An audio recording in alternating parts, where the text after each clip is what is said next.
Well, আমাদের Indian football team কিন্তু আগামীকাল বাংলাদেশ ফুটবল টিমের এগেনস্টে কিন্তু ম্যাচে নামছে।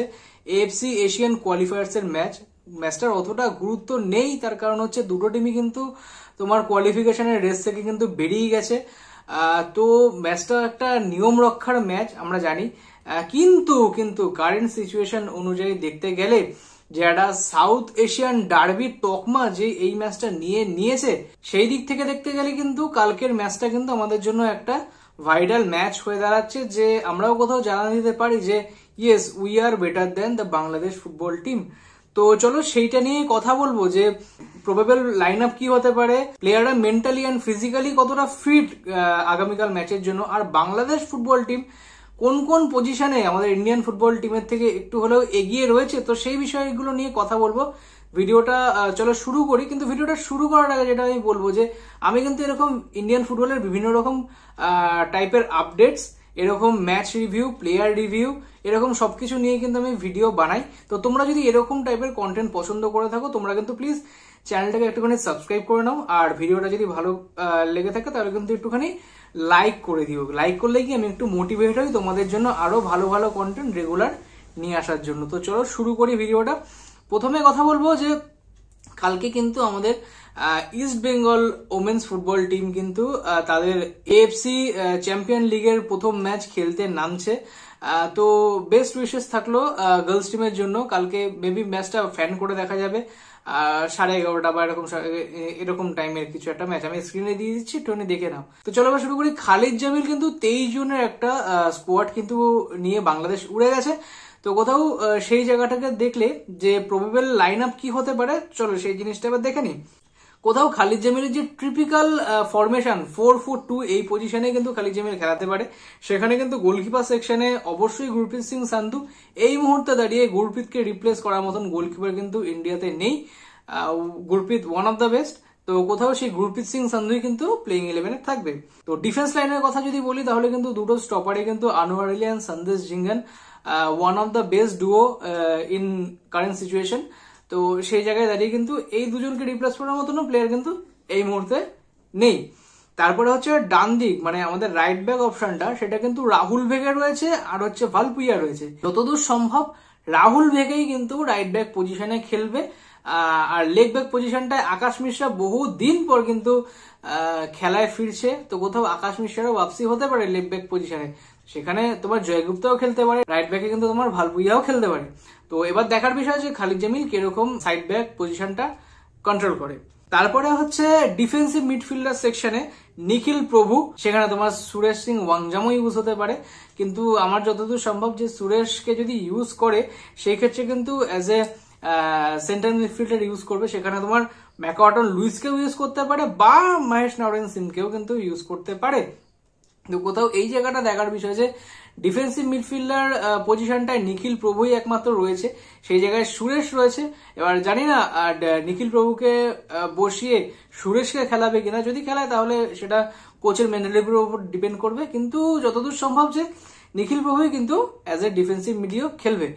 আর অ্যাটাকিং মিডে কিন্তু বা অ্যাটাকিং মিড বলতে সেন্টার মিড কাম অ্যাটাকিং মিডে যদি কথা বলি তাহলে কিন্তু সেক্ষেত্রে ম্যাকওয়াটন লুইসকেও কোচ ইউজ করতে পারে, সেক্ষেত্রে সুরেশকেও ইউজ করতে পারে বা মহেশ নারায়ণ সিংকেও ইউজ করতে পারে। আর মহেশ নারায়ণ সিং এই টিমটায় এমন একটা প্লেয়ার যার মধ্যে কিন্তু ভার্সিটিলিটি অনেকটা রয়েছে। তাকে চাইলে রাইট মিডফিল্ডে ইউজ করতে পারে কোচ, চাইলে লেফট মিডফিল্ডে ইউজ করতে পারে, কোথাও অ্যাটাকিং মিডে ইউজ করতে পারে, কোথাও সেন্টার মিডে ইউজ করতে পারে বা অ্যাজ এ লোন স্ট্রাইকার হিসেবেও কিন্তু ইউজ করতে পারে। আর এই মুহূর্তে দাঁড়িয়ে যে ইন্ডিয়ান প্লেয়ারদের মধ্যে Naorem Mahesh Singh one of the best player এই মুহূর্তে দাঁড়িয়ে কিন্তু বলা যায়। কারণ with the ball, of the ball, ball control বলো, ফিজিক্যাল এবিলিটি বলো, সব দিক থেকে কিন্তু মহেশ টপ নচ। রাইট মিডফিল্ডারের জায়গাটায় মেবি ছাংতেই ইউজ হবে। ছাংতের পরিবর্তে তোমার এডমুন্ডো ইউজ হতে পারে। এডমুন্ডো কিন্তু টিমের সাথে গেছে, আমরা জানি, পরে এডমুন্ডোর ইনক্লুশনটা হয়েছে টিমের মধ্যে। বা তোমার মহেশকে ইউজ করতে পারে। তো ওই জায়গাটা আমার যতদূর মনে হয় তোমার ছাংতেই থাকবে, পরিবর্তন হিসাবে হয়তো এডমুন্ড আসতে পারে। আর বাদিক মানে আমাদের লেফট মিডফিল্ডারের জায়গাটা কিন্তু সানান বা মহেশ এখানে কিন্তু খেলতে পারে। সানানের খেলার চান্সটাই বেশি, মহেশকেও আমরা ইউজ হতে দেখতে পারি। তো কোথাও এইরকম একটা পজিশনে কিন্তু খালিদ জামিল সাজাতে পারে। আর দুটো তোমার সেন্টার ফরওয়ার্ড অপশনে, এক হচ্ছে তোমার নয় বিক্রম প্রতাপ সিং, নয় রহিম আলী। ঠিক আছে, দুজনের মধ্যে কেউ একজন স্টার্ট করবে, কেউ একজন বেঞ্চ থেকে স্টার্ট করবে, কিন্তু সাবস্টিটিউট হয়ে পড়ে আসবে। বা আর একটা হতে পারে তোমার হচ্ছে রায়ান উইলিয়ামস। এই মুহূর্তে দাঁড়িয়ে যে আমি ভিডিওটা বানাচ্ছি, এই টাইমটা রাত মানে সন্ধ্যে 7টা বাজে এখন, আজকে 16 তারিখ, এখনো পর্যন্ত কিন্তু রায়ান উইলিয়ামসের এনওসি নিয়ে কোনো রকম আপডেট আসেনি। যদি এনওসি অস্ট্রেলিয়ান ফুটবল অ্যাসোসিয়েশন যদি রায়ানকে না দেয়, তাহলে কিন্তু তোমার রায়ান উইলিয়ামস কিন্তু মাঠে নামতে পারবে না। এএফসি আর ফিফা কিন্তু এটাকে মানবে না। প্লেয়ার তো ব্যান হয়েই যাবে, তার সাথে কিন্তু টিমেরও একটা ব্যান চলে আসবে, ইন্ডিয়ান ফুটবলেও একটা ব্যান চলে আসবে। তো কোথাও এই জিনিসটা মেবি সবাই ওয়াকিবহল।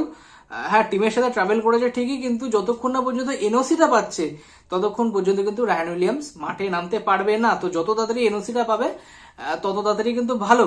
কিন্তু ইনকেস যদি এনওসি না পায়, সেই ক্ষেত্রে কিন্তু বিক্রম প্রতাপ সিং আর রোহিত মালিককেই তোমার নামাতে হবে। তো কোথাও এরকম একটা প্রবাবল লাইন আপ হতে পারে ইন্ডিয়া টিমের জন্য। এবার ভিডিওর নেক্সট পার্টে আসি যে কোথাও প্লেয়ারদের মেন্টালিটি আর ফিজিক্যাল এবিলিটি কতটা ভালো রয়েছে, বা ট্রেনিং তো ভালো কথা হচ্ছে, অনেকদিন ধরেই ক্যাম্পে যোগ দিয়েছে, ভালো ট্রেনিং হয়েছে। আশা করি প্লেয়াররা মোটামুটি ফিট, মানে মোটামুটি বলাটা ভুল, ভালোই ফিট রয়েছে, কারণ তারা অলরেডি ম্যাচের মধ্যে ছিল। কিন্তু মেন্টালি কতটা ফিট, এটাই কিন্তু হচ্ছে বড় প্রশ্ন। কারণ রিসেন্ট ফর্ম অনুযায়ী যদি দেখি, তাহলে কিন্তু আমরা সিঙ্গাপুরে গিয়ে কোনো রকমে আমরা ড্র করে এসেছি, হারা ম্যাচ ড্র করে এসেছি। আর আমাদের ঘরের মাঠে কিন্তু আমরা সিঙ্গাপুরকে একটা গিফটেড ম্যাচ বা একটা ম্যাচ আমরা কিন্তু গিফট করে দিয়েছি সিঙ্গাপুরকে। ঠিক আছে, কোথাও সেই জায়গাটা দিয়ে কিন্তু একটা আমাদের কিন্তু ধাক্কা লেগেছে। প্লেয়ারদের মনোবলে সত্যিই ধাক্কা লাগার কথা। আমরা কিন্তু এশিয়া কাপে কিন্তু কোয়ালিফাই করতে পারিনি। তার মধ্যে ইন্ডিয়ান ফুটবলের যে কারেন্ট সিচুয়েশন, যেরকম আনসার্টেনিটি রয়েছে, তো সেই দিক থেকেও দেখতে গেলে কিন্তু প্লেয়ারদের মধ্যে কিন্তু একটা অশান্তির সৃষ্টি তো মানে সবার প্রত্যেকটা প্লেয়ারের মধ্যে একটা অশান্তির জায়গা রয়েছে। কারণ তাদের এখন লাইভলিহুড নিয়ে প্রশ্ন উঠে গেছে। ঠিক আছে, ফুটবলটা না খেললে কিভাবে তারা ইনকাম করবে সেটা তো তারা খুব ভালো মতন জানে। তো সেই জায়গাটা দিয়ে কিন্তু একটা অশান্তির মধ্যে তারা অলরেডি রয়েছে। তার মধ্যে এরকম হরিবেল পারফরমেন্স ন্যাশনাল টিমের, তো সব দিক থেকে কিন্তু একটা খিচুড়ি পেকে রয়েছে। এবার দেখার বিষয় এইটাই যে কতটা মনোবল স্ট্রং করে নিয়ে ঢাকা উড়ে গেছে ফুটবল টিম। কারণ প্রেস কনফারেন্সে কিন্তু গুরপ্রীত সিং সান্ধু বলেছে যে আমাদের কিন্তু মেন্টালি আর ফিজিক্যালি দুটোই কিন্তু ফিট থাকতে হবে ম্যাচের জন্য। তো কতটা ফিট এটা যখন ম্যাচ খেলতে নামবে তখনই দেখা যাবে। এবার ভিডিওর লাস্টে যেই জিনিসটা নিয়ে কথা বলবো সেটা হচ্ছে বাংলাদেশ ফুটবল টিমের যে কারেন্ট সিচুয়েশন। ওরা কিন্তু হংকংকে প্রায় নেস্তানাবুদ করে দিয়েছিল ওদের মাঠে। ওদের কিন্তু কিছু মানে ম্যাচের একদম শেষ মিনিটে কিছু ভুলভাল ডিসিশনের জন্য কিন্তু ওরা ম্যাচটা হেরে গেছিল। কিন্তু ওরা হংকংকে যে এইভাবে বেগ দিয়েছিল, দেখার মতন ম্যাচ ছিল সত্যি। আর ওদের মধ্যে স্কিল কতটা আছে না আছে আমি জানি না, কতটা ওদের মধ্যে ফুটবলটা আছে আমরা জানি না, কিন্তু ওরা কিন্তু যে চেষ্টাটা করে একদম জান প্রাণ লড়িয়ে কিন্তু চেষ্টাটা করে। ওরা নেপালের এগেনস্টেও ম্যাচে নেমেছে, সেই ম্যাচেও তোমার হচ্ছে ওরা কিন্তু 2-2-তে ড্র করেছে ম্যাচটা। কিন্তু ওদের মধ্যে কোথাও একটা সেই খিদাটা রয়েছে। স্কিল নাই থাকতে পারে টিমটার মধ্যে, অতটা কম্বিনেশন নাই থাকতে পারে, কিন্তু ওদের মধ্যে কিন্তু সেই খিদাটা রয়েছে, বা ওদের মধ্যে সেই জিলটা দেখা যায় যে হ্যাঁ আমি মাঠে নেমেছি মানে কিছু করার জন্য আমি মাঠে নেমেছি। কোথাও এই জায়গাটা থেকে আমার মনে হয় যে বাংলাদেশ ফুটবল টিম একটু হলেও এগিয়ে থাকবে, যে কোথাও মেন্টাল স্টেবিলিটিটা কিন্তু বাংলাদেশ প্লেয়ারদের কিন্তু একটু হলেও বেশি। আমি সরি টু সে, বাট যেটা গ্রাউন্ড রিয়েলিটি সেটাই আমি কিন্তু বললাম। আরেকটা জিনিস কোথাও এটা ফ্যাক্টর হয়ে দাঁড়াচ্ছে, কারণ এখন বাংলাদেশ ফুটবল টিমের একদম স্পটলাইটটা কিন্তু তোমার হামজা চৌধুরীর উপর। আমি মানে গোলটা দেখেছি যে নেপালের বিরুদ্ধে যে গোলটা করেছে হামজা চৌধুরী, অসাধারণ ওয়ার্ল্ড ক্লাস লেভেলের গোল। একটা ওয়ার্ল্ড ক্লাস প্লেয়ার অবশ্যই, আর ওয়ার্ল্ড ক্লাস প্লেয়ারের কাছ থেকে এরকম ওয়ার্ল্ড ক্লাস গোলই কিন্তু আশা করা যায়। কি সুন্দর একটা ব্যাক সাইকেল করে একটা গোলটা করেছে, অনবদ্য। আমি বহুবার কিন্তু ওই গোলটা স্পেশালি আমি হাইলাইটস দেখেছি। তো কোথাও এই যে একটা পুরো হামজা চৌধুরী বেস ফুটবল ওদের মধ্যে কিন্তু এই জিনিসটা চলে এসেছে। কোথাও এটা ওদের একটা নেগেটিভ জিনিস, যে কোথাও হামজা চৌধুরী একা সবকিছু করছে, ডিফেন্স ওই করছে, মাঝখান কন্ট্রোল ওই করছে, সেন্টার ফরওয়ার্ডে এসে গোল ওই করছে, গোলকিপিংটা করা বাকি রয়েছে, এটাই হচ্ছে বিষয়। তো কোথাও যে এই জিনিসটা ওদের মধ্যে ঢুকে গেছে, এইটা একটা নেগেটিভ দিক আমি বলবো। তো কোথাও প্রত্যেকটা প্লেয়ারের আলাদা আলাদা কন্ট্রিবিউশন থাকা উচিত। তুমি যখন একটা ম্যাচ খেলতে নামছো, প্রত্যেকটা প্লেয়ারের কিন্তু ইন্ডিভিজুয়াল ব্রিলিয়েন্সি দিয়েই কিন্তু একটা গোটা টিম ওয়ার্ক তৈরি হয়। তো কোথাও সেই জায়গাটা না নিয়ে একটা প্লেয়ারের উপর ভরসা করে তুমি ম্যাচ খেলতে নামলে তোমার কিন্তু রেজাল্টটা এরকমই আসবে। হামজা চৌধুরী যা করছে একাই করছে, আর বাদ বাকি প্লেয়ার কেউ কিন্তু সেরকম কিছু করতে পারছে না। তো দেখার বিষয় এইটাই যে আগামীকালের যে ম্যাচ, সেই ম্যাচে কিরকম কি পারফরমেন্স আসে। কোথাও আমরা জানি যে বাংলাদেশ কিন্তু একটা ক্রিকেট প্রেমী দেশ, একটা ক্রিকেট পাগল দেশ। কোথাও যে ফুটবলের এতটা ক্রেজ বাংলাদেশের মধ্যে রয়েছে, বাংলাদেশের জনগণের মধ্যে রয়েছে, এটা কিন্তু আমরা বেশ কয়েক বছর ধরে কিন্তু না দেখলে, ফলো না করলে কিন্তু আমরা দেখতে পেতাম না। তো কোথাও দেখা যাক যে কালকের ম্যাচটা কি হয়। আশা করি, আমরা তো আশাটুকুই করতে পারি, এখন যা পজিশনে দাঁড়িয়েছে আশা করা যায় যে ভালোই ম্যাচ খেলবে ইন্ডিয়া, এই ম্যাচটা জিতেই ফিরবে, নিজের সম্মানটা রক্ষা করবে। কোথাও যা ধারে ভারে শক্তিতে কিন্তু ইন্ডিয়ান ফুটবল টিম এগিয়ে রয়েছে, কিন্তু কোথাও মেন্টালি কিন্তু বাংলাদেশ ফুটবল টিমটা একটু হলেও এগিয়ে থাকবে।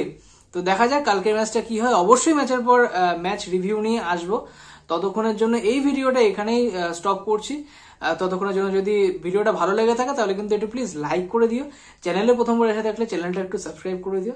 ততক্ষণের জন্য গুড বাই অ্যান্ড শুভরাত্রি।